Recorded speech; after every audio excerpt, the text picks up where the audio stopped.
Hello viewers, Telangana రాష్ట్రంలో ప్రధాన అంశం చుట్టూ రాజకీయాలు కేంద్రీకృతమవుతూ ఉన్నాయి. ఆ అంశం తెలంగాణ సమాజంలో గత 6 నెలల నుంచి నానుతూ ఉంది. ఒక్కొక్క పార్టీ మరో పార్టీ మీద నిందలు మోపటం, చర్చను డైవర్ట్ చేసి మీరు కారణం అంటే మీరు కారణం అనే చర్చ నడుస్తూ ఉంది. అది అసెంబ్లీకి వచ్చింది, అది చట్టం అయ్యింది, ఆర్డినెన్స్ అయ్యింది, అది హైకోర్టుకు వెళ్ళింది, స్టే విధించబడింది. అయినా చర్చ ఆగటం లేదు. ఇప్పుడు ఈ చర్చ కుల సంఘాలు, మేధావులు, ప్రజాస్వామికవాదులు వీరందరూ కలిసి ఒక జేఏసీ ఏర్పడి బీసీలకి 42% రిజర్వేషన్ సాధించుకోవడానికి సిద్ధపడుతూ ఉన్నారు. ఈ సందర్భంలో మీరందరూ 2 రోజుల కిందట నేను చేసిన వీడియోను ఆదరించినందుకు మీ అందరికీ కృతజ్ఞతలు. అట్లే ఈ సందర్భంలో అసలు బీసీలకు రిజర్వేషన్లు ఎందుకు అనే ఒక ప్రశ్న వేసుకొని మూలాల్లోకి వెళ్దామని నేను ఆలోచిస్తూ ఉన్నాను. సమాజంలో ఎప్పుడో ఒకసారి ఒక చర్చ వస్తుంది. ఆ చర్చ అక్కడితో అయిపోకుండా ఆ చర్చని కాస్త విస్తృతం చేసి ఆ సమూహము ఎందుకు తమ ఆకాంక్షలను అడుగుతున్నది, ఆకాంక్షలు నెరవేరకుండా ఉన్నాయి, ఇంకా వివిధ అంశాలలో వారు ఎందుకు దూరంగా ఉన్నారు, దూరంగా ఉన్నారా, దూరంగా నెట్టబడ్డారా, ఇట్లాంటి కొన్ని ప్రశ్నలు వేసుకొని అసలు బీసీ కులాల్లో ఉన్న ప్రధానమైన మనందరికీ వివిధ సందర్భాల్లో తారసపడుతున్న లేదా గ్రామ ఉత్పత్తిలో భాగమవుతున్న, శ్రమలో భాగమవుతున్న, దేశ సంపదలో భాగమవుతున్న కొన్ని కులాలకు సంబంధించిన ప్రస్తావనతో మీ ముందు చర్చించాలనుకుంటున్నా. ఇవాళ రజకులు అంటే చాకలి వాళ్ళు అంటూ ఉంటాం.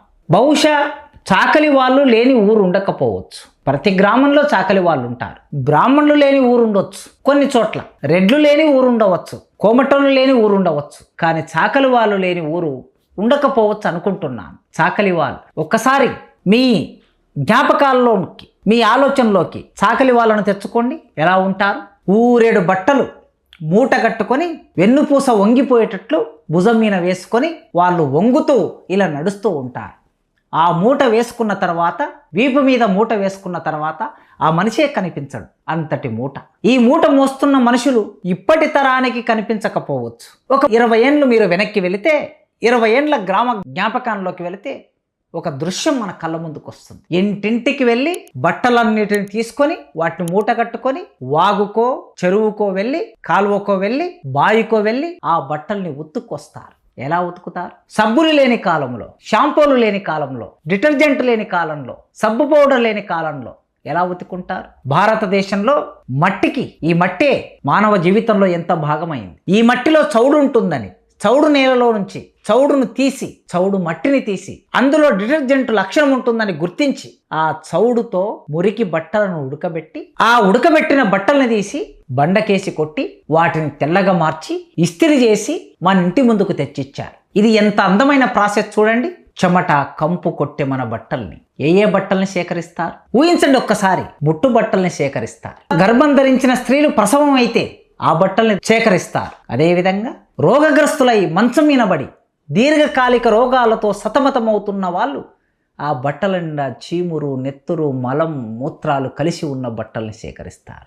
ఈ బట్టలన్నిటిని సేకరించి మనమెవ్వరం ఒక్కొక్కసారి కొన్ని సందర్భాల్లో కుటుంబ సభ్యులు కూడా దగ్గరికి వెళ్ళి చేతులతో ముట్టుకోలేనటువంటి బట్టల్ని సేకరిస్తారు. వాటన్నిటిని ఒక దగ్గర తీసుకొచ్చి మూటగట్టి ఆ వాగుకు తీసుకెళ్లి తెల్లగా మల్లెపువ్వులాగా ఉతికి ఇస్త్రీ చేసి మన ఇంట్లోకి తీసుకొచ్చిస్తారు. దళితులకి కొన్ని ఇళ్లలోకి ప్రవేశం ఉండదు, అలాగే చాకలి వాళ్ళకు కూడా ఇళ్లలోకి ప్రవేశం ఉండదు. చాలా గ్రామాల్లో, చాలా సందర్భాల్లో చాలా మందికి ఇళ్లలోకి ప్రవేశం ఉండదు. చాకలి వాళ్ళు ఉతికి తెచ్చిన బట్టలని ఆ మూట మీద నీళ్లు చల్లుకొని లోపలికి తీసుకోవటం. ఆ చాకలి వాళ్ళు నిలబడిన వాకిట్లో పసుపు నీళ్లు చల్లుకొని శుభ్రం చేసుకునే వాళ్ళు కూడా ఉంటారు.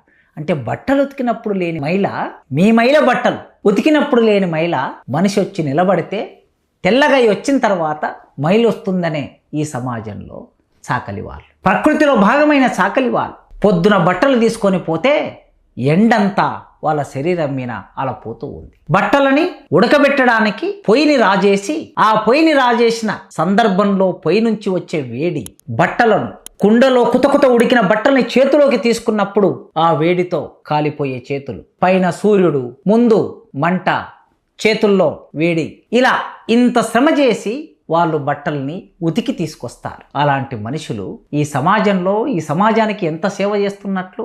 ఈ తెలంగాణ రాష్ట్రంలో వారి జనాభా ఎంత తెలుసా? జనాభా లెక్కల ప్రకారం చూస్తే 20 నుంచి 25 లక్షల మంది. ఇదేం చిన్న సంఖ్య కాదు. 4 కోట్ల మంది జనాభాలో ఇది చిన్న సంఖ్య కాదు. మరి ఇంతమంది జనాభా ఉన్న చోట వారికి భూమి ఎంత ఉంది, సంపద ఎంత ఉంది, ఉద్యోగాలు ఎన్ని ఉన్నాయి, చదువు ఎంత ఉంది, ఇంకా విశ్వవిద్యాలయాల మెట్లెక్కని కుటుంబాలు లక్షల్లోనే ఉన్నాయి. మా అంటే ఒకరో ఇద్దరో విశ్వవిద్యాలయాల మెట్లెక్కి కాస్త చదువు, అది కూడా ఈ 15-20 సంవత్సరాల కాలంలోనే. అంతకు మునుపు తమ వృత్తిని వదిలేసుకొని వచ్చిన సందర్భాలు చాలా తక్కువ. ఉద్యోగాలన్నీ 0.8 అంటున్నారు. తెలంగాణ రాష్ట్రంలో కార్పొరేషన్లో ప్రభుత్వ ఉద్యోగాలు, కాంట్రాక్ట్ ఉద్యోగాలు మొత్తం కలుపుకుంటే ఒక 10 లక్షల ఉద్యోగాలు ఉన్నాయనుకుంటే అందులో 0.8% చాకలి కులానికి చెందిన వాళ్ళు ఉద్యోగులు ఉంటారు. ఒక అంచనా మాత్రమే ఇది. సమాజం కోసం ఇంత సేవ చేసిన వారికి భూమి దక్కలేదు, ఊరిలో ఉన్న సంపద దక్కలేదు, పట్టణంలో ఉన్న ఉద్యోగం దక్కలేదు, సరైన చదువు దక్కలేదు. మరి వీరికి ప్రధాన స్రవంతిలోకి రావాలంటే రిజర్వేషన్లు అవసరమా లేదా ఆలోచించాలి. బుద్ధిజీవులు ఆలోచించాలి, పౌర సమాజం ఆలోచించాలి. సమాజం మారింది, కాలం మారింది, సకల సౌకర్యాలు వచ్చాయి. చేతిలోకి సెల్ ఫోన్ వచ్చింది, ఇంటిలోకి వాషింగ్ మిషన్ వచ్చింది, వంట చేసి పెట్టే యంత్రాలు వచ్చాయి, ప్లేట్లు కడిగే యంత్రాలు వచ్చాయి, ఇల్లుడిసే యంత్రాలు వచ్చాయి, ల్యాప్టాప్ వచ్చింది. ప్రపంచం అంతా మారిపోయింది. ఈ మార్పంతా, ఈ సాంకేతిక మార్పు, ఈ యాంత్రీకరణ చాకలి వాళ్ళ జీవితాల్లో కూడా ప్రవేశించింది. కానీ చాకలి వాళ్ళ జీవితాల్లోకి ప్రవేశించింది కానీ వారి జీవితాలని మార్చే పని యంత్రం చేయలేకపోయింది. గ్రామాల్లో వాగులు ఎండిపోయాయి, చెరువులు ఎండిపోయాయి, కాలువలు ఎండిపోయాయి. ఫలితంగా ఉతకడానికి నీళ్లు లేక కొందరు గ్రామాల్లో పెత్తందారులు, డబ్బున్న వాళ్ళు వాషింగ్ మెషిన్లు తెచ్చుకోవటం మూలంగా వాళ్ళ వృత్తికి కొన్ని పరిమితులు ఏర్పడి ఉండవచ్చు. వృత్తి చేస్తే ఏమొస్తుంది? వెట్టి చాకిరి. ఒకప్పుడు తెలంగాణలో వెట్టి చాకిరి చేసిన కులాల్లో చాకలి కులం కూడా ఉన్నది. సంవత్సరం అంతా ఒక 2 మనుషులున్న కుటుంబానికి బట్టలు ఉతికితే సంవత్సరం అంతా ఇచ్చేది 1500, లేదంటే 50 కిలోలు జొన్నలో, రాగులో, సజ్జలో, మక్కలో లేదా వరిగింజలో వారి కుటుంబం మొత్తము సంవత్సరం అంతా పనిచేసి సంవత్సరం తిరిగినప్పుడు పంట వచ్చినప్పుడు ఆ పంట మీద వచ్చే ధాన్యం మీద ఆధారపడి బతకాలి. ఈ ధాన్యం వాళ్ళ చదువుకు ఉపయోగపడుతుందా, వాళ్ళ సంస్కారానికి ఉపయోగపడుతుందా, కుటుంబం గడవడానికి ఉపయోగపడుతుందా? చాలని జీతం, నిండని కడుపులు. అలాంటి జీవితంలో మార్పు ఏం వచ్చింది? యంత్రాలు వచ్చిన తర్వాత వారు వలస వచ్చారు, హైదరాబాద్కు వచ్చారు. పెద్ద పెద్ద అపార్ట్మెంట్ల కింద వాచ్మెన్గా కుదిరారు. ఆ వాచ్మెన్గా ఉన్న చోటనే ఒక ఇస్త్రీ డబ్బా బాక్స్ పెట్టుకొని ఇస్త్రీ చేసి బతకడం మొదలుపెట్టారు. అట్లా పట్టణాలకు రావటం మూలంగా పిల్లల్ని కొద్దిగా చదివించుకునే ప్రయత్నం చేశారు. ఈ క్రమంలో ఒక ప్రాంతం నుంచి, గ్రామం నుంచి పట్టణాలకు వచ్చారు తప్ప ప్రత్యేకంగా మార్పేమి రాలేదు. అయితే పట్టణాల్లో ధోబీఘాట్ల నిర్మాణం జరిగింది. ఈ ధోబీఘాట్ల నిర్మాణంలో కోట్ల రూపాయలు పెట్టి ధోబీఘాట్ నిర్మాణం చేశారు. కోట్ల రూపాయలు పెట్టి యంత్రాలను తీసుకొచ్చి పెట్టారు. కానీ ఆ యంత్రం మీద అధికారం, ఆధీనం చాకలి వాళ్ళకు లేదు.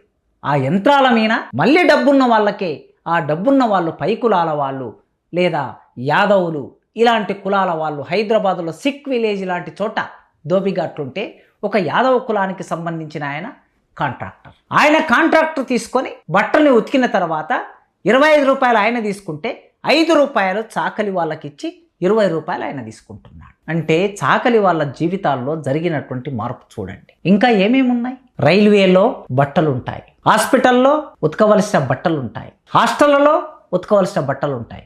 శ్రీ చైతన్య నారాయణ హాస్పిటళ్ళు, రైల్వేలు, హాస్టళ్ళు, లాడ్జులలో ఇన్ని చోట్ల బట్టలు ఉంటాయి. ఈ బట్టలన్నీ సమీకరించిన తర్వాత ఎవరు ఉతకాలంటే మళ్ళీ చాకలి వాళ్ళే ఉతకాలి. శ్రీ చైతన్య నారాయణ కళాశాలలో చదువుకునే పిల్లలు లక్షల ఫీజులు, 2 లక్షలు 3 లక్షలు పెట్టి చదువుకుంటారు. ప్రత్యేకంగా దోబి కోసమని, బట్ట ఉతకడం కోసమని 25,000 వసూలు చేస్తారు ఫీజులో.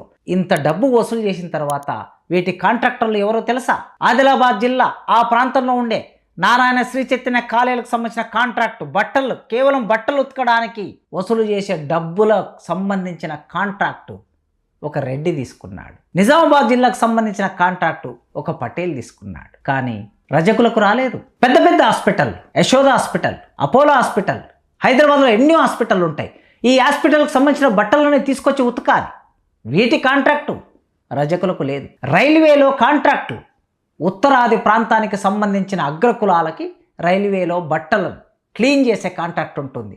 కానీ క్లీన్ చేసే దగ్గర రజకులే ఉంటారు. ఈ మధ్యకాలంలో హైదరాబాద్లో వలస వచ్చినటువంటి జార్ఖండ్, ఛత్తీస్గఢ్, బీహార్, ఒరిస్సా ప్రాంతానికి సంబంధించిన పేదవాళ్ళు, ఆదివాసులు ఇక్కడికి వలస వచ్చి రజకులు సరిపోకపోవటం మూలంగా బట్టల్ని శుభ్రం చేయడానికి ఆ వలసొచ్చిన వేరే రాష్ట్రాల కార్మికుల్ని కూడా అందులో ఉపయోగించుకుంటున్నారు. ఇట్లాంటి జీవితం కలిగిన వాళ్ళు ఈ జీవితం మారాలంటే ఏం జరగాలి? ఎంతమంది రాజకీయ నాయకులు వచ్చారండి వారి జీవితంలో ఇప్పటి వరకు? 75 సంవత్సరాల స్వాతంత్ర భారతదేశం, అసెంబ్లీ ఏర్పడ్డాయి, పార్లమెంట్లు ఏర్పడ్డాయి, గ్రామ పంచాయతీలు, ఎంపీటీసీలు, జెడ్పీటీసీలు, దాదాపు 12,200 పైగా గ్రామ పంచాయతీలు ఉన్నాయి తెలంగాణ రాష్ట్రంలో. ఈ గ్రామ పంచాయతీల్లో ఇప్పటి వరకు 16 మంది మాత్రమే సర్పంచులు అయ్యారు, 7 మంది మాత్రమే ఎంపీటీసీలు అయ్యారు, కేవలం ఒక్క వ్యక్తి మాత్రమే జెడ్పీటీసీ అయ్యాడు. ఆ ఒక్క వ్యక్తి కూడా 3 పిల్లలు ఉన్నారని చెప్పి అతని మీద కేసు నడిపి ఒక 2 సంవత్సరాల తర్వాత అతని పదవి పోయింది. ప్రతి గ్రామంలో చాకలి వాళ్ళు ఉంటారు కదా. 12,000కు పైగా గ్రామ పంచాయతీలు ఉన్న చోట కేవలం 16 మంది సర్పంచులు, 7 మంది ఎంపీటీసీలు, ఒక జెడ్పీటీసీ అయ్యారంటే మీరు ఊహించండి. రాష్ట్రాన్ని పరిపాలించే చట్టసభ, అసెంబ్లీలో ఎంతమంది ఉన్నారు? టీఆర్ఎస్ అంటే ఇప్పుడు బీఆర్ఎస్, గతంలో టీఆర్ఎస్ ఎమ్మెల్సీగా ఉన్నటువంటి వ్యక్తి సారయ్య, వరంగల్ జిల్లాకు సంబంధించిన వ్యక్తి. ఆయన బహుశా ఇంకో ఏడాదిలోనూ ఆయన ఎమ్మెల్సీ అయిపోతుంది అనుకుంటా. మొన్న కాంగ్రెస్ పార్టీ ఇచ్చిన టికెట్ మీద గెలిచిన షాద్నగర్ ఎమ్మెల్యే శంకరయ్య. అంటే ఇన్ని సంవత్సరాల కాలంలో లెక్కలు తీస్తే ఒక 2 మాత్రమే మనకిప్పుడు కనిపిస్తూ ఉన్నారు. చట్టసభల్లో వాళ్ళ ప్రాతినిధ్యం తక్కువ. గ్రామ పంచాయతీ, గ్రామాలే దేశానికి పట్టుకోమలన్నాం కదా. ఈ గ్రామ పంచాయతీలో వారి ఎన్నిక చూస్తే చాలా తక్కువ సంఖ్యలో కనిపిస్తూ ఉంది. బిజినెస్ మ్యాన్స్ ఉన్నారా? ప్రొఫెసర్లుగా మొత్తం తెలంగాణ రాష్ట్రంలో అన్ని విశ్వవిద్యాలయాలు లెక్కలు తీస్తే 3-4 ప్రొఫెసర్లు మాత్రమే ఉన్నారు. జ్ఞానం విలసిల్లవలసిన చోట, విశ్వజ్ఞానం విలసిల్లవలసిన విశ్వవిద్యాలయాల్లో 3-4 మాత్రమే ప్రొఫెసర్లు ఆ కులం నుంచి ఉండటం అంటే ఈ పరిస్థితి రాజకీయ రంగంగా, ఆర్థికంగా, సామాజికంగా, సాంస్కృతికంగా ఏ రకంగా చూసుకున్నా 20 లక్షల మంది తెలంగాణ రాష్ట్రంలో ప్రధాన స్రవంతికి దూరంగా ఉన్నారని అర్థమవుతుంది. 75 సంవత్సరాల స్వాతంత్రం. మరి వాళ్ళు ముందుకు రావాలంటే ఏం జరగాలి? అందుకే మొట్టమొదలు కనీసం జ్ఞానం రావాలి అంటే అక్షరాలు తమ మునివేళ్ల దగ్గరికి వెళ్ళాలి. పాఠశాలల్లోకి ప్రతి ఒక్కరూ చదువుకునే అవకాశం కల్పించాలి. ఆ తర్వాత కళాశాల, విశ్వవిద్యాలయ స్థాయిలోకి తీసుకెళ్ళాలి. ఆ తర్వాత ఉద్యోగాలు వచ్చేటట్లు. ఈ మధ్య కాలంలో బీసీఏలో ఉన్నటువంటి చాకలి వాళ్లకు సంబంధించి ఇప్పటికే బీసీఏలో ఉన్నటువంటి కులాలే చాలా ఎక్కువగా ఉండగా, వేరే రాష్ట్రాల నుంచి వచ్చిన వాళ్ళు ఎవరైనా రిజర్వేషన్లు అడిగితే అప్పనంగా తీసుకెళ్లి వాళ్ళని బీసీఏలో చేర్చడం, లేదా థర్డ్ జెండర్ను తీసుకెళ్లి బీసీఏలో చేర్చడం, చివరికి అసలైన బీసీఏ గ్రూపులో ఉన్నటువంటి వారికి ఉద్యోగ ఉపాధి లేదా విద్య అవకాశాలు దక్కక వారు వెనకబడిపోతున్న వాస్తవ స్థితి ఒకవైపు ఉండగా మరింత నిర్వీర్యంగా చేసే పరిస్థితి కనిపిస్తూ ఉన్నది. అందుకే ఎందుకు అడుగుతున్నాం రిజర్వేషన్లు? నేను చేసిన వీడియో కింద కొంతమంది కామెంట్స్ పెట్టారు. అందులో కొన్ని కామెంట్స్, మీరు రిజర్వేషన్ గురించి అడగటం ఏమిటి, మీరు మొత్తం సమాజం మారాలని కోరుకుంటారు కదా అని. నిజమే, రిజర్వేషన్ గురించి ఎందుకు అడుగుతున్నాం? చదువు రావాలంటే చదువులో రిజర్వేషన్, ఉద్యోగం రావాలంటే ఉద్యోగంలో రిజర్వేషన్, వాళ్ళు సర్పంచ్లు, ఎంపీటీసీ, జెడ్పీటీసీ లేదా ఎమ్మెల్యేలు కావాలంటే రాజకీయంలో రిజర్వేషన్.